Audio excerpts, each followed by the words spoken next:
Hello and welcome back to the Dental Hygiene Basics podcast. My name is Dana. I'm your guest. Excited to be here. And today we're talking about student loans. I wish I could make like cha-ching, cha-ching noises in my intro, but I'm not that tech savvy. I like to keep it simple because back when I was in high school, we had a professor who would always talk about the KISS system. And the KISS system stood for keep it simple, stupid, right? The more you try and do, the longer it takes and the more stressed out you get, right? And so I'm going to keep it simple, stupid. And I want you to keep your finances simple as well, because as you're going into dental hygiene school, you're embarking on this new career. The goal is to get out, to graduate, to make that good dental hygiene money and, to never look back, right? But with that being said, we have to think about how are we going to pay for dental hygiene school? And there are different ways, right? Maybe you save up money and you go into it that way. Maybe you're getting grants, scholarships. Maybe you're getting help from a family member or,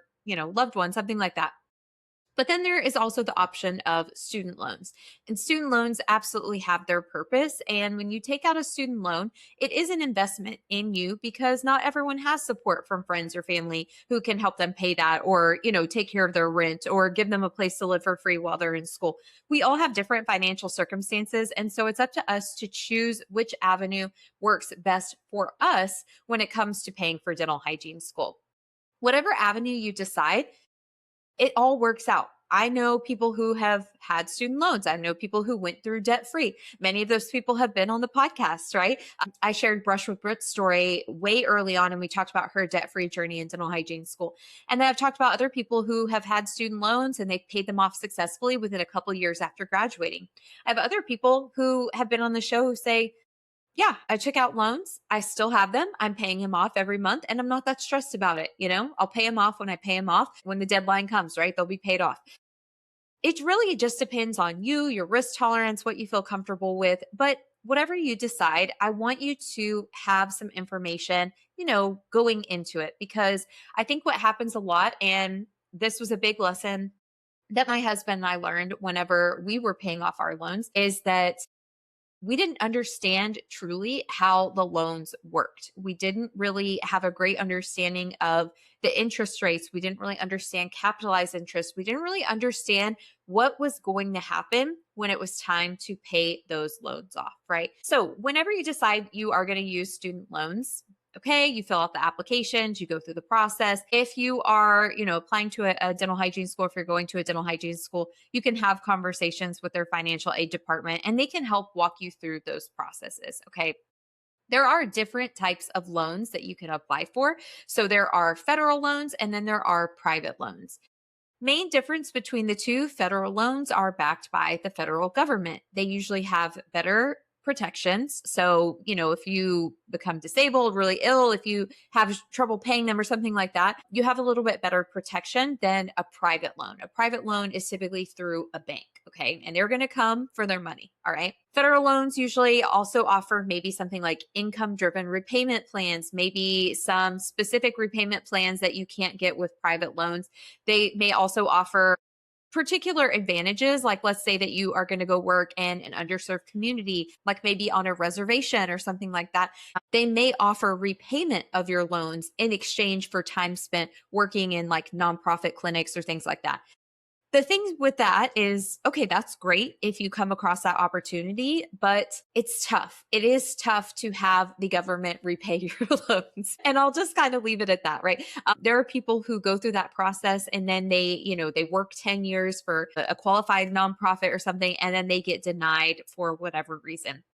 You can also go back and listen to my episode with Flori Mancia, the dental hygienist. She's amazing. And she talks about her loan story where she was on repayment. Basically the government was saying, we are going to forgive your loans. And she was working at a qualifying nonprofit. And then that nonprofit got shut down and she couldn't find another qualifying nonprofit. And it was a huge, big mess. She's still working through it, but basically, her loans have not been forgiven, and now she actually owes money back to them because they basically paid for it up front, her forgiveness. So keep that in mind, that There are hoops to jump through anytime you're working with the government.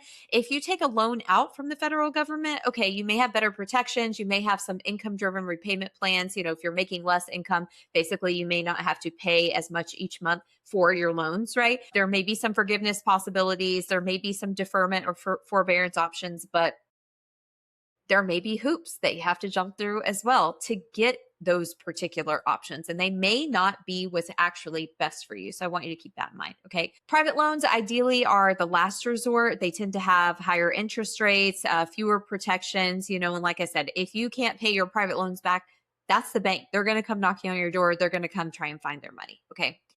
When you are going through this process, educate yourself, especially if you haven't been accepted into dental hygiene school yet. I know I see a lot of times on social media, people are like, I've been accepted into dental hygiene school. What should I do? How should I start preparing? And a lot of people will just say, just relax, right? You're going to be so stressed in dental hygiene school. You're going to be learning everything you need to learn there. You don't need to do anything. Just enjoy the time you have left. Okay. And I see that all the time. And to an extent, I do think that's true. You should enjoy and relax and have fun while you can enjoy it. But with that being said, if you know that you are going to need loans, you're going to have to put some work in, and you really want to educate yourself on the process before you sign on that dotted line. Okay. Understand interest while you're in school. So remember, if you're taking out a loan, they are going to be charging you interest on that loan. Many loans accrue interest immediately, meaning the day you sign the dotted line, you start getting charged interest on that loan. Now, some loans may not do that, but that's where you have to do your research and you have to know, what type of loans am I getting? When does the interest start kicking in? The other thing is, when do I have to start repaying this? Is it right after graduation? Do I have a 6-month period? What are the terms associated with this loan? Okay. The other thing is, look at the total repayment, not just the monthly payments. Okay. Because this is true with anything. Let's say that you're like, oh, I want to buy a brand new car after graduation. Okay, great. And you're like, but I don't have the cash to pay for it outright. So I'm going to have to get a loan. Okay. Well, how much is the loan going to be? And you're like, oh, it's only $250 a month. And you're like, $250 a month for how long, right? Or it may be $1,000 a month. And you're like, I'm making good hygiene money. I can afford $1,000 a month.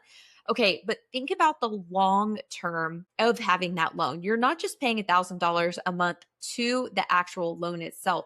You're paying a small percentage to the loan and a bigger percentage in interest, right? And until you get closer to paying that loan off, the interest doesn't start to really go down. You're just paying more in interest than you are on the loan itself, okay? And that can be a problem. So I want you to think about the total repayment, right? Not just the monthly payments. You're like, sure, I can afford $500 a month when I graduate. Okay, great. But is $500 a month over the course of 10 years, $50,000 or more? It's going to end up being more with interest. That's a lot of money. Okay. So there are a couple of rules to consider whenever you are taking out student loans. One of them is to track your borrowing every semester. Make sure that you know how much you're taking out and start creating a little spreadsheet, right? Because it's very easy to kind of psychologically separate yourself from those loans. All you see is a big pile of money lands in your account and you're like, yay, money, right? And we can kind of start to feel like that's house money. It's free money. Sometimes it feels like extra money, right? But remember, that is still debt with interest. So you really want to have a good idea of how much am I actually borrowing so that I know how much I'm going to have at the end, okay? As you are getting ready to embark on dental hygiene school, I'm going to encourage you, while you're learning all these things, start building out a budget, okay? So how much is rent going to cost you? Gas to get to school? Do you have to pay for parking? How much is food going to cost you this week? What other supplies might you need, right? So paper, pens, little things like for school, for clinic. We know you're going to have extra expenses. You're going to have to pay for your instruments. You're going to have to pay likely for your loupes, your magnifying glasses, maybe scrubs, new shoes. All of these things, right, are going to be needed to get into dental hygiene school. It just depends on your school, exactly what they require at, different points in time. I know for me, at the start of every semester, I had to have some money because we were going to be buying new instruments. That was what we had to do in my program. So keep that in mind. Like, you want to have a little emergency buffer. You always want to make sure you have a little bit of cash on hand for these things that come up throughout the program that you're going to have to pay for. I want to caution you against stacking student loans and credit cards on top of that, right? Okay, so credit cards and student loans together can be overwhelming super quick, but at the same time, credit cards have a much higher interest rate. So if you can avoid putting things on your credit card that you know you can't pay off like pretty quick, like within the next month, like can you pay it off by the time that statement comes out? Okay, well, then that's okay, because you don't want to pay like 21, 22% interest because you're charging it to a credit card. But if that is what you have to do, I get it, right? Just make sure you understand the choices that you're making now may have consequences in the future. Okay. The other thing I want to encourage you to do is start applying for scholarships right now. Okay. Dental Hygiene Basic Scholarship. You can head to my website. It's on there. Apply now. You can find scholarships everywhere. What I recommend, go to Google, type in dental hygiene scholarships. Dental hygiene scholarships, whatever state you're in. Dental hygiene scholarships, San Antonio. So whatever city you're in. Texas Dental Hygiene Association scholarships, right? Look for every type of scholarship, use different keywords, buzzwords, and you'll be surprised what you will find. Okay. Even small scholarships matter. So I think sometimes people think, oh, I just have to apply to the ones that are like $1,000 or more. There's no point in doing the small ones, right? But think about it. Let's say it takes you an hour to apply for a scholarship that's $250 and you get it. You just made $250 in 1 hour. Okay. Once you get the hang of scholarship applications, and if you need help with this, reach out, let us know. We can review your scholarship and personal statements and things like that so that you will maximize how many scholarships you'll get so that you're putting yourself out there, on paper, best foot forward. But let's say you get some really good, personal statements written, like everything's on point, and you're like, now you can use that information for multiple scholarship applications, right? So the time you put for one kind of expands and spiderwebs out, and now you can use that for multiple scholarships, okay? The other thing I'm going to encourage you to do, if you have some time before you start dental hygiene school, save up some money. And that money is your emergency fund, and you are not going to touch it, okay, unless you absolutely need it. I actually just recorded with a student, and they said they listened to my podcast. And, in a way previous episode, I talked about scholarships and money, and I talked about having an emergency fund and being ready for that. And they said, I am so glad you said that, because I saved up money, right? I stacked money, and I'm so glad I did, because guess what? I needed it when I got into dental hygiene school. Okay. So start saving some money, have an emergency fund on hand, even if it's just like $500, right? You just never know when you're going to need it, but make sure it is saved for emergency situations only. A vacation is not an emergency. Okay. And then also, don't assume your future income is going to be able to cover all of the loans that you take out, especially if you're taking out loans in a not smart way. Okay. What do I mean by that? Dental hygiene can provide a very strong income, but we know income varies depending on where you live. So what if you think, oh, I'm here in California, I'm going to make $130,000 a year. Yeah, these loans feel reasonable for what I plan to do. You're like, okay. But then all of a sudden, your mom who lives in Mississippi breaks her hip and you have to move back to Mississippi. And now you're only making $60,000 a year, right? Because there is a cost of living difference. And these are just made up numbers. I'm just giving you an example. Okay. But with that being said, okay, now suddenly you were paying $2,000 a month on your loans. And that made sense when you were making $130,000 a year. But $2,000 a month, that can really eat into $60,000 a year. So I really want you to consider all the things that go into paying off these loans. I don't want to scare you, but the other thing I want you to consider too is, let's say you take out $100,000 in loans for dental hygiene school and you don't graduate. Okay, that's a problem, right? Because then you can't go make that dental hygiene income. Or what if you take out $100,000 in loans and you graduate and you go on, I don't know, a vacation, and you do something crazy and you fall and you break your hand. Okay, well, now you're out for an extended period of time that you may not be able to practice. And now you're not making that hygiene income, right? So I don't say this to scare you. I say this more of that loans have risk, and you have to be okay accepting the risk that something could happen, right? But you also want to go into it making the smartest decision possible. Okay. So do I think loans are inherently bad? No. And I know plenty of people, me and my husband included, who have gone through the loan process, paid off the loans, all of that, and it was fine. Loans freak me out. That risk potential freaks me out. So we paid ours off in like 28 months. Okay. Almost $90,000 in 28 months. That was with two incomes, but We were freaking hustling. Okay. I was making all the money I could so that we could pay this off. And we were living a very limited budget lifestyle. We did that for 28 months so that we could live the rest of our lives not paying money to other people. Now, I say that we have a mortgage, so we do pay money to other people. Whenever we bought our house, we were talking to my father-in-law. My husband's like, "Yeah, we bought our house, and in 30 years we'll own it," right? Because we got a 30-year loan. Technically, we do not own our house right now. That's risk, but that's okay. We feel comfortable taking that risk because we know that we can pay off these notes every month as we need to. Okay. So keep that in mind, that the decisions you make now, you don't want to make them lightly, and you want to consider the risk that comes along with that. All right. Okay, so a couple of things you want to understand going into loans. You want to understand, what type of loan am I getting? Federal, private. You want to understand your repayment options. Is it a standard repayment? Do they offer income driven plans? Is there any type of forgiveness? Are there financing options later? Okay, these are just some typical loan terms that you want to wrap your brain around. Interest really matters more than you think. When your loan payment first starts kicking in, that's when your interest is the highest, right? So if you can throw more money at it like sooner rather than later, you're going to save a lot of money on interest. And I really recommend just typing in your information into a loan calculator.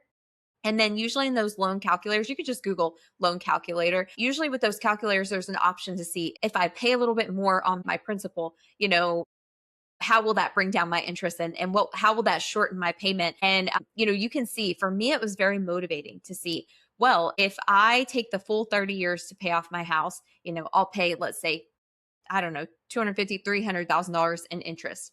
But if I do $100 extra dollars a month, that brings my loan down to 27 years. And now I've saved $50,000 in interest or something along those lines. So it can be really motivating to see that number and kind of push you into gear to consider, how am I going to start paying this off as quickly as possible? The other thing too is, when does the interest start? Because if it's accruing while you're in school, that can be really stressful because you just see that number going up, right? Let's say you took $50,000 out, and then next thing you know, you're like, I graduate, I started with 50,000 I took out. Now it's at 70,000 and I haven't even started working yet. That can be very overwhelming. Okay. Now, when you get to graduation, I don't want you to panic at the total number, because every problem has a solution, right? And loans were meant to be paid off. And there's different ways you can pay them off. You can get on a repayment plan. Like, the standard plan is just, they tell you how much you have to pay every month, right? Depending on your income, you may have options to do a lesser amount, right? But if you're paying less, that means longer that it's going to take you to pay off the loan. So just keep that in mind. Okay. But having a plan. So the students that I talk to, who I'm like, man, these guys have got it. They know that they're taking out loans with risk, but they also know that they are going to pay it off as quickly as possible, because for every minute that you're paying interest on a loan, that's money that is just being pushed out of your pockets, right? It's just taking money out of your pockets and just throwing it away. Okay. And I don't want to say the money that you take out on a loan for your education is throwing money away, because it's not. It's the interest that is money that you're throwing away. Okay. And they want to get paid, right? That's why they charge interest. So the faster we can pay it off, the less interest the bank makes. So the less money the bank makes, and the quicker you get to stacking money in your pockets. From there, you can take that money and start investing it, right? Like into the stock market. You could have, depending on if your employer offers like retirement plans, like a 401k, or you want to do a personal Roth IRA. These are retirement accounts you could put money into the stock market. Now you are charging interest on your money, right? And you could be making 7% each month on your money, right? So we want to think about the long term. I know a lot of hygienists who are like, I'm still paying off my loans and I can't leave clinical dental hygiene because it's the best pay that I get and I need it to pay off my loans. And I get it. I was there. I worked in clinical hygiene, even though it wasn't my passion, because I wanted to make the most money and pay off the loans as quickly as possible. As soon as they were done, I saved up an emergency fund and I left and I went and worked in education, which paid $10 less an hour. And I was so much happier. Okay. So when you are able to not have debt and to pay those things off, you have freedom. Some people call it like FU money, right? You don't have to worry about anything else. And you can make decisions that are best for you because you're not restrained by your finances as much. So I always want you to think about the long term when you're making these decisions. Okay, last thing I want to leave you with, just some practical tips when it comes to student loans. So, first thing, don't borrow more than your first year salary. Okay. So if you think, let's say that you're planning to go to school in San Antonio and then you're going to stay and work in San Antonio after. Okay, you need to figure out what is the average annual salary for a dental hygienist in San Antonio. Let's say that it's $85,000 a year. You're like, okay, I do not want to take out more than $85,000 in loans. If you know that you're going somewhere, you're going to be living somewhere that maybe the salary is less than that, or maybe it's more than that. Okay, you can play with that. You got to figure that out on your own, right? But you want your total student loan debt to be less than what you expect to earn in your first year as a registered dental hygienist. Second tip, exhaust free money first. We already talked about scholarships. Get out there, start applying for them. You could make $1,000 in 1 hour of work. Okay, that's incredible. I don't know many people who get paid $1,000 an hour. Think about grants. Ask the financial aid assistants at your school, what is available for me? Do I need to fill out a FAFSA? Usually to apply for financial aid, you do have to fill out a FAFSA, by the way. And that's a form that's required to get financial aid. You may need to ask for help filling something like that out. Okay. Are there any state programs? I know when I went to dental hygiene school, there was a program in San Antonio that helped pay for certain things like our loops or our books. I wasn't eligible for it, but I had some friends in the program who were. I actually just interviewed the episode isn't out yet, but I just interviewed another student and they were on a similar program like that in their state in New York. So these things exist. It may be provided by the city. It may be provided by the county. It could be provided by the state. We don't know. You just have to get out there and start researching these things. Okay. Third tip, borrow for your education, not your lifestyle. All right. So yes, it would be lovely to go on tons of vacations during dental hygiene school and get your hair done and get your nails done and buy new scrubs and the hottest colors when they come out. That is not what loans are for. Remember, loans are the investment in you getting that education. So tuition, fees, books, loops, instruments, boards, right? Boards are expensive when you're getting ready to graduate. You're going to be paying a lot of money for your boards fees, your licensing fees. Okay. So keep that in mind. We got to make this money stretch. All right. And the last tip that I want you to remember is future registered dental hygienist you is a real person. Okay. Some people think, oh, that's future Dana's problem, right? I'm Dana, by the way, in case you didn't know. So you're like, I might say, oh, I'll take out the loan now. And when it comes to repayment, that's future Dana's problem. You are the future, right? You are future you, and you are going to have to deal with the choices that you make now. So really think about, how can I set myself up for the greatest amount of success financially so that if I want to explore different avenues in dental hygiene that maybe I don't get paid as much, or if I want to take a year off and travel abroad, like, how can I do that? So where that starts is really thinking beyond even just, what are my goals? Okay. I know your goal is to become a registered dental hygienist. And if you think it, you can achieve it, you can do it, right? With that being said, what are your other goals, right? Because life is so much more than just being a dental hygienist. And that's coming from someone who is obsessed with their career in dental hygiene. Okay. I love being a dental hygienist. You guys know this. Okay. But I love other things too. I love to travel. I love to get out and piddle around and buy plants and be in my garden. Okay. I like to go out to eat. I like to exercise. There's things that I like to do. Some of them require more money than others.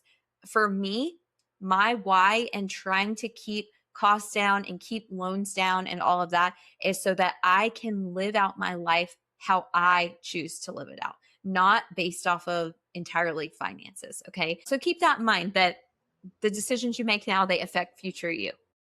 All right, guys. If you have any questions at any time, please feel free to reach out. We're here for you. We want you to be successful. And I know it can be scary to make these decisions on your own, but we're here for you. So please feel free to reach out on socials if you have any questions at Dental Hygiene Basics. And best of luck on your journey, future registered dental hygienist.